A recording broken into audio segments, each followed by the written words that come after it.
So here on the video report on Wednesday, I told you that team that was playing the Cleveland Cavaliers, they were playing with house money after decisive wins at home in games 3 and 4 to not the best of 7 series. And going into game 5 last night, I said here on the video report that I was willing to give them another chance, that I thought they were playing with house money, that I thought getting 11 and 11.5 points, it was the only way to play that game.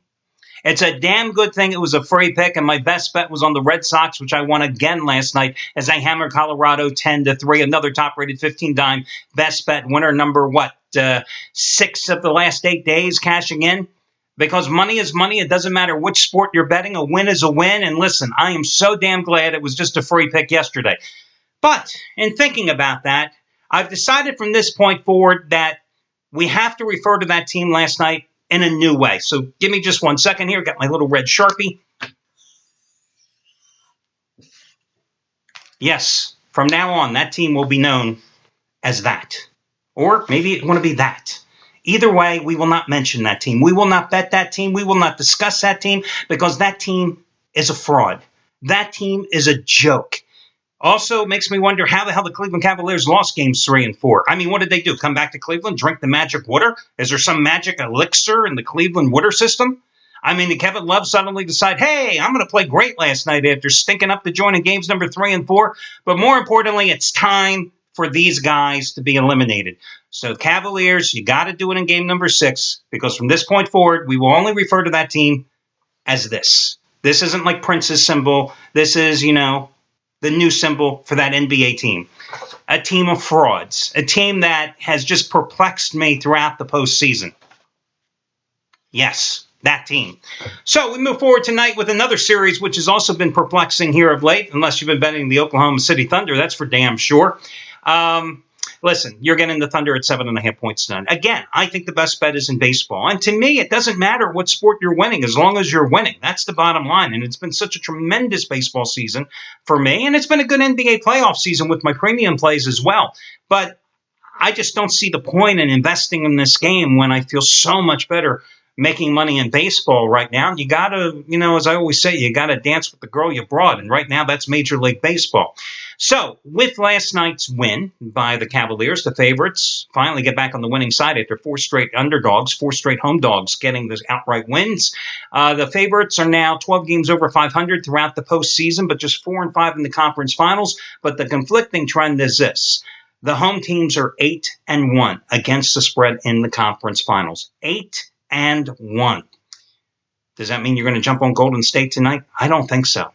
Do I think that the Oklahoma City Thunder are going to pull a no-show like that team that will no longer be mentioned did last night? No, I don't think so. I think taking the Thunder plus the 7.5 points is the way to go because, let's face it, what have the Golden State Warriors done to give you any confidence whatsoever thus far in this series? I mean, seriously. You look at Oklahoma City. You can play this game a couple of ways tonight. I think you could look at Golden State coming out here with momentum on its side and maybe take the Warriors minus 5 points in the first half. But I feel more comfortable taking the Thunder plus the 7.5 overall in the game. Listen, this is a similar situation to the Thunder, although that series was tied 2-2. And the series I'm talking about is San Antonio when they went back to the Spurs home floor and they won outright as a 7.5-point dog, 95-91, and then closed out the series in game number 3 with that 14-point blowout. Now, Durant, 26 points, 11 rebounds, and 4 assists in game number 4. Westbrook, 36 points, 11 rebounds, 11 assists with the triple-double. So there you go again. Those two big guns combining for 62 points after they had combined for 63 points in game number 3. And I told you going into game number 4 that I thought for the Warriors to have a chance that they needed Steph Curry and Klay Thompson to combine for at least 60 points in that game. Well, it didn't happen.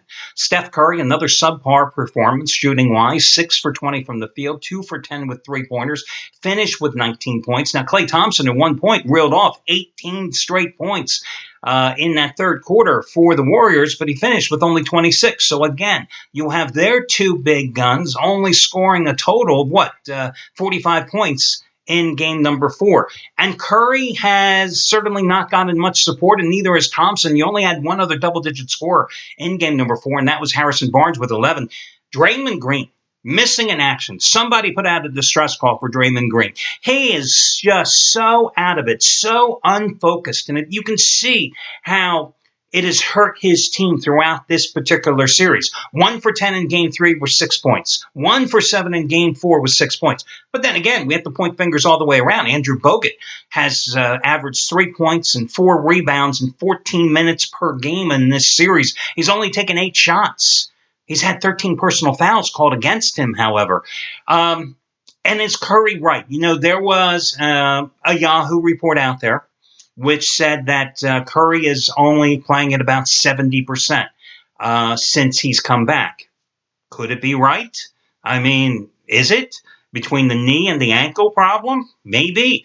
I can tell you this. I found a cute little stat here in the San Francisco Examiner when researching this game today, that in Games 3 and 4, when Steph Curry was on the floor, the Warriors were outscored by 58 points. But listen, in terms of the Thunder, it's not just Westbrook. It's not just Kevin Durant. It's Serge Ibaka getting 18 points and 7 rebounds in game number 4. It's Steven Adams continuing his outstanding play at the center spot with 11 points and 7 more rebounds as the Thunder continue to hammer Golden State on the boards in this series, regular season and postseason. It's De'Aaron Waiters coming off the bench with 10 points, 3 rebounds, and 3 assists.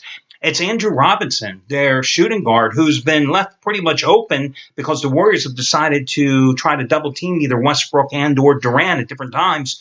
Well, he goes for 15 points, 9 rebounds, and 3 steals. That's his averages for games 3 and 4. I think Golden State could win this game.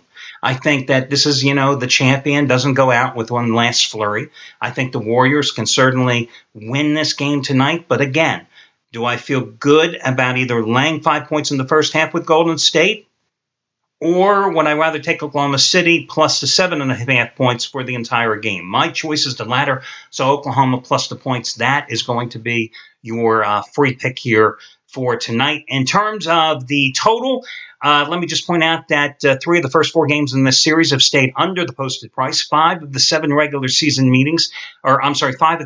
meetings this season, regular and postseason, have also stayed under. And, of course, the under has been the way to go in the postseason as well, 45, 30, and 1.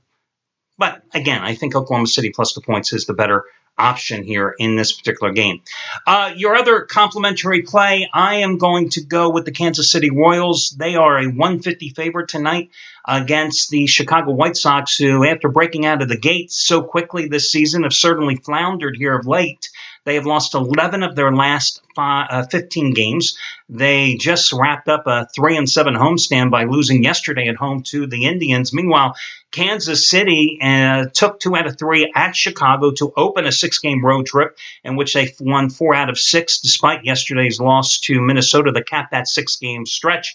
They've won 7 of their last 10 games. They're going with Danny Duffy, and he's going to pitch tonight against ex-Oriole Miguel Gonzalez. Now, Gonzalez and Duffy just hooked up when these two met in Chicago last weekend. Duffy's back in the rotation because of the injury suffered by Chris Medlin and Chris Young for the Royals. This is going to be his 3rd start. They've won his first 2. He hasn't gone deep in the games, but he has certainly pitched well in them. And I'm going to go with, once again, Kansas City here minus $1.50 as your other complimentary play for today's card. That'll do it, guys. I wish you well, and I'll talk to you again tomorrow when we do this one more time.